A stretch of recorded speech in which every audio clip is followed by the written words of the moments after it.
এই এদের ভেতরে ভেতরে কি কোনো গন্ডগোল আছে নাকি?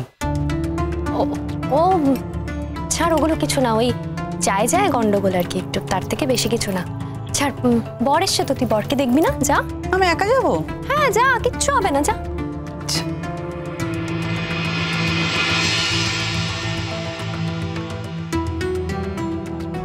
আচ্ছা, আমার উপরে কিন্তু একটা নির্দেশ আছে।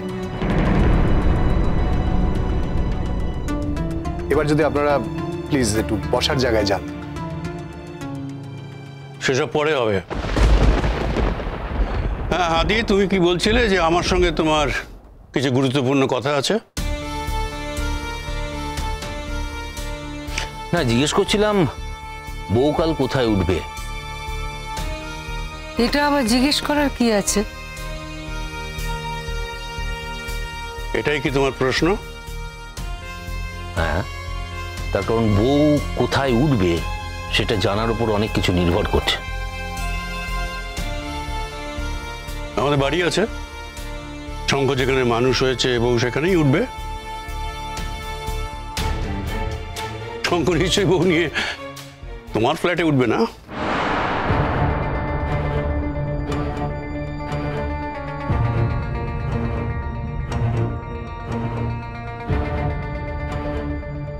একটা কথা বলবো, মানে আপনারা কিছু মনে করবেন না, আপনাদের মধ্যে আমি ঢুকে পড়ছি হয়তো, কিন্তু কথাটা আমার সামনে আলোচনা হলো বলেই আমি বলছি। দেখুন, শঙ্খ কিন্তু মোহরকে নিয়ে ওর বাবা মায়ের বাড়িতে উঠতে চেয়েছিল, কিন্তু মোহর তাতে রাজি হয়নি।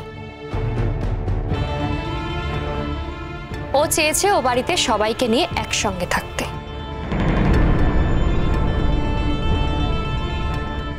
আমার মনে হয় এর মধ্যে তোমাদের কথা না বলাই ভালো। না, আমাদের সামনে যখন কথাটা আলোচনা হচ্ছে সেজন্যই আমি কথাটা বললাম। আমাদের সামনে যদি আলোচনা না হতো তাহলে আমি বলতাম না। হ্যাঁ, বউ যদি বাড়িতেই ঢোকে তাহলে তো নতুন বউকে বরণ করার জন্য সবচেয়ে বেশি অধিকার অদিতির।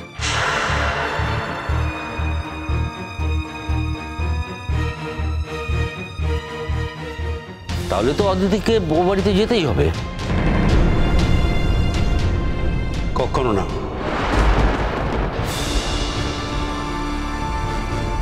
আমি যেন ওই বাড়িতে ছায়া না দেখতে পাই।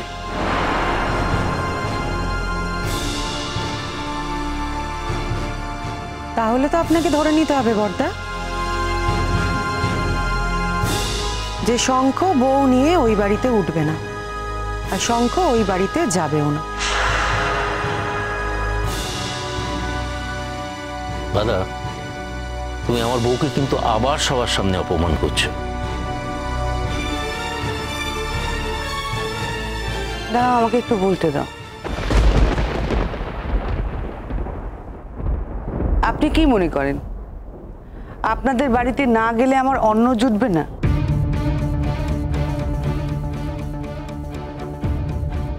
আপনাদের বাড়িতে যে বঞ্চনা, যে অপমান, যে অসম্মান আমি পেয়েছি, তারপরে আমার বিন্দুমাত্র ইচ্ছে নেই আপনাদের বাড়িতে যাওয়ার, বিশ্বাস করুন।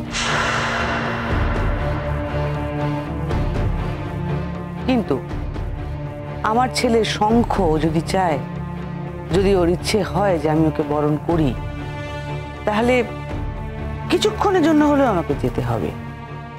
কি আর করা। যদি যেতেই হয় যাবে, বরণ করবে, চলে আসবে। আত্মীয় স্বজন সবাই থাকবে। আমি চাই না যে এই নিয়ে এতদিন পর, এতগুলো বছর পর কোনো কথা হোক। মেজমা গেলে কথা উঠবে, মেজমা না গেলে কথা উঠবে না মা। শঙ্খর বিয়ের অনুষ্ঠানে শঙ্খর মা না গেলে যে কথাগুলো উঠবে, সেগুলো কি মেজমার যাওয়ার থেকেও বেশি গুরুত্বপূর্ণ?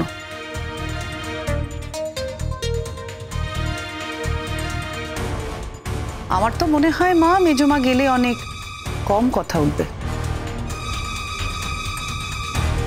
জানতাম জানতাম জানতাম আমি জানতাম বর্দা। ঠিক এরকম একটা প্রবলেম অ্যারাইজ করবেই, জানতাম আমি। কোনো প্রবলেম নেই। শঙ্কর বউকে অদিতি বরণ করবে, আর সেটা আমাদের ফ্ল্যাটে হবে। আর সেই জন্যই অপশনটা জানতে চাইলাম, তার কারণ দাদার আপত্তি থাকলে অদিতি ভুলেও ওই বাড়িতে যাবে না।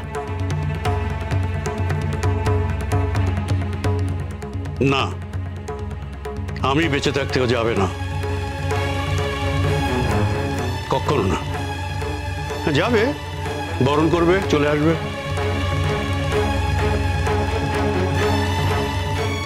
ওই যে বললাম, আপনাদের বাড়িতে যাওয়ার একটু ইচ্ছে আমার নেই, আর কোনোদিন ছিলও না। কিন্তু কখনো কখনো না বাবা মাকে ছেলে মেয়ের স্বার্থে, ছেলে মেয়ের ইচ্ছে হয়তো তাই জন্য কম্প্রোমাইজ করতে হয়। ধরে নিন ওটা আমার থেকে একটা কম্প্রোমাইজ করাই। হয়তো শঙ্করকে বরণ করতে যেতে হতে পারে। আপনারা আমার ছেলের সুখ কেড়েছেন, আমার স্বামী, সংসার, সমস্ত সুখ কেড়ে নিয়েছেন। আমি আগেও কোনোদিন ক্ষমা করিনি, এখনো ক্ষমা করছি না। ভেবেছিলাম হয়তো আমি যাব না, যেতে হবে না, মুক্তি পেয়ে গিয়েছিলাম। মনে মনে খুব রিলিফড ছিলাম। কিন্তু ওই যে বললাম, আমার ছেলের জন্য হয়তো বরণটুকু আমাকে করতে যেতে হতে পারে। আদি, আমি আসছি। দাঁড়াও, আমি যাবো তোমার সাথে। হ্যাঁ, যা যা যা যা যা যা। এখন তো তোর গুরু ঠাকুর হচ্ছে ওই অদিতি রায়চৌধুরী। আমরা তো কেউ নই, আমরা তোর কেউ নই। আমরা তো সব বানের জলে ভেসে এসেছি, তাই না বর্দা?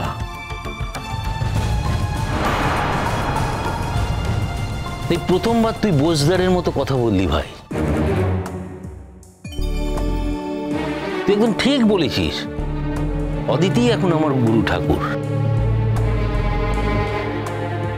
আসলে আমি এখন বুঝতে পেরেছি যে অদিতি হচ্ছে আমার সুযোগ্য সহধর্মিনী।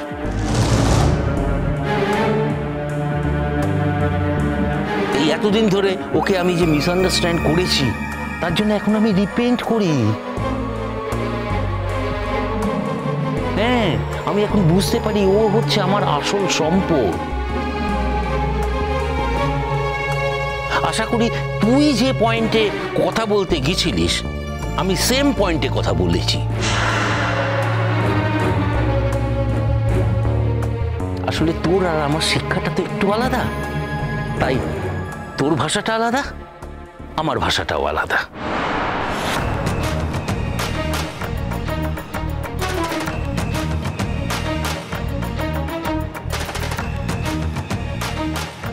দিদি চলো এবার যাই।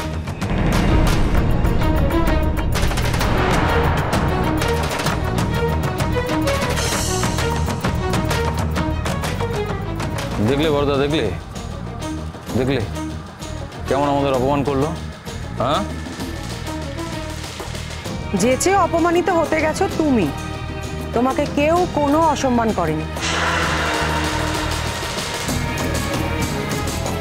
আর তুমি যখন কাউকে অসম্মান করে কথা বলবে, তখন তো তোমার জেনে রাখা উচিত যে সেই অসম্মানটা কিন্তু তোমারও প্রাপ্য।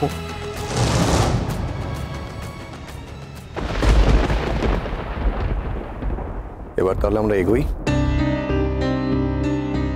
আহির, বলুন। বলছি যে এনাদেরকে একটু বুঝিয়ে শুনে নিয়ে যেতে হবে তো। হ্যাঁ, বুঝে শুনে তো তখন থেকেই নিচ্ছি, কোনো অসুবিধা নেই। তবে একটা ব্যাপার বলতে বাধ্য হচ্ছি, তিথির পারফরমেন্সটা কিন্তু ব্রিলিয়েন্ট ছিল, জাস্ট ব্রিলিয়েন্ট। আমি কিছুই পারফর্ম করিনি, আমি যেটা সত্যি কথা সেটা স্পষ্ট করে বলেছি। ও, আমি কিন্তু জানতাম না যে তিথিরা তো স্পষ্ট করে কথা বলতে পারে। আমি ভাবতাম যে স্পষ্ট করে কথা বলার একমাত্র রাইট মোহর বসুর রয়েছে, দিদিরও যে রয়েছে সেটা আমি জানতাম না। আপনি জানতেন নাকি? কে বলেছে? কে বলেছে যে আমি স্পষ্ট করে কথা বলতে পারি না? হ্যাঁ, জীবনের অনেকটা সময় আমি স্পষ্ট করে কথা বলতে পারতাম না, এটা ঠিক। তবে এই ব্যাপারে মোহরই আমাকে ইন্সপায়ার করেছে।